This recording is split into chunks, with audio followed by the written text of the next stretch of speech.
മനോഹാരിത കൊണ്ട് മാത്രമല്ല, ആഴം കൊണ്ടും വേറിട്ട് നിൽക്കുന്ന തടാകമാണ് ബൈക്കൽ.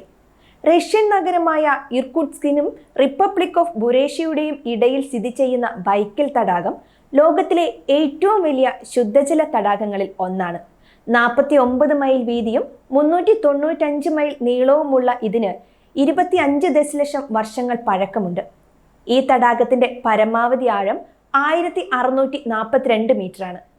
ലോകത്തിലെ ശുദ്ധമായ ഉപരിതല ജലത്തിന്റെ 22 മുതൽ 23% ഉൾക്കൊള്ളുന്നതും ഈ തടാകത്തിലാണ്. റഷ്യയുടെ ഗാലപ്പഗോസ് എന്ന് വിളിക്കപ്പെടുന്ന ബൈക്കൽ തടാകം അസാധാരണമായ ജൈവ വൈവിധ്യത്തെയാണ് അതിന്റെ ആഴങ്ങളിൽ ഒളിപ്പിച്ചിരിക്കുന്നത്. റഷ്യയിലെ ഏറ്റവും പ്രശസ്തമായ അവധിക്കാലം കൂടിയാണിവിടെ. തണുത്തുറഞ്ഞ മഞ്ഞുപാളികളായി രൂപാന്തരപ്പെടുന്ന തടാകം കാണാനായി ലക്ഷക്കണക്കിന് സഞ്ചാരികളാണ് റഷ്യയിലേക്ക് മഞ്ഞുകാലത്ത് യാത്ര ചെയ്യുന്നത്. ശൈത്യകാലത്ത് തടാകം ഒരു വലിയ ഐസ് റിങ്കായി മാറുന്നു.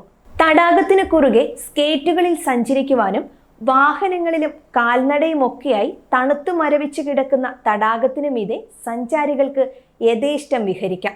യുനെസ്കോയുടെ റിപ്പോർട്ട് അനുസരിച്ച് ബൈക്കൽ തടാകത്തിന്റെ ഭീമാകാരമായ വലിപ്പവും രൂപവും വർഷങ്ങൾ പഴക്കമുള്ള ഭൂമിശാസ്ത്രപരമായ മാറ്റങ്ങൾ കാണിക്കുന്നുവെന്നാണ്. അമേരിക്കയിലെ വലിയ തടാകങ്ങൾക്ക് സമാനമായ തടാകങ്ങളുടെ ഒരു പരമ്പരയായി ഇത് ഉത്ഭവിച്ചിരിക്കാമെന്നാണ് ശാസ്ത്രജ്ഞർ അഭിപ്രായപ്പെടുന്നത്. എങ്കിലും ഇന്ന് കാണുന്ന ഭീമാകാരമായ ജലാശയത്തിലേക്കുള്ള ഈ തടാകത്തിന്റെ പരിവർത്തനത്തെക്കുറിച്ചുള്ള പഠനങ്ങൾ ഇപ്പോഴും സജീവമായി നടക്കുന്നുണ്ട്. ഭൂമിയിലെ മണ്ണൊലിപ്പ്, ഭൂകമ്പങ്ങൾ, ഉരുകുന്ന ഹിമാനികളിൽ നിന്നുള്ള ജലം എന്നിവയാൽ കാലങ്ങൾ എടുത്താണ് ഈ തടാകം ഇത്തരത്തിൽ രൂപപ്പെട്ടതെന്നാണ് പഠന റിപ്പോർട്ടുകൾ. 27 ദ്വീപുകളെ ജലത്താൽ ബന്ധിപ്പിക്കുന്ന ഒരു ദ്വീപ് സമൂഹമാണ് ബൈക്കൽ തടാകം. 280 ചതുരശ്ര മൈൽ വിസ്തീർണമുള്ള ഓൾഖോൺ ആണ് ഈ ദ്വീപുകളിൽ ഏറ്റവും വലുത്.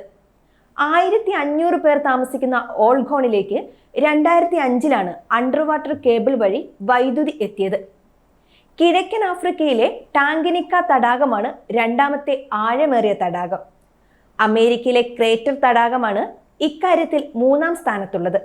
അതിശയകരമായ പർവ്വത പ്രകൃതി ദൃശ്യങ്ങളാൽ ചുറ്റപ്പെട്ടിരിക്കുന്ന ബൈക്കൽ പ്രദേശത്ത് വേനൽക്കാലം 2.5 മാസം മാത്രമേ നീണ്ടു നിൽക്കൂ. ജൂൺ തുടക്കം മുതൽ തടാകത്തിൽ മഞ്ഞുമലകൾ കാണാൻ സാധിക്കും. എപ്പോഴും ഒരു തണുത്ത കാറ്റ് ഈ പ്രദേശത്ത് വീശിക്കൊണ്ടേയിരിക്കും.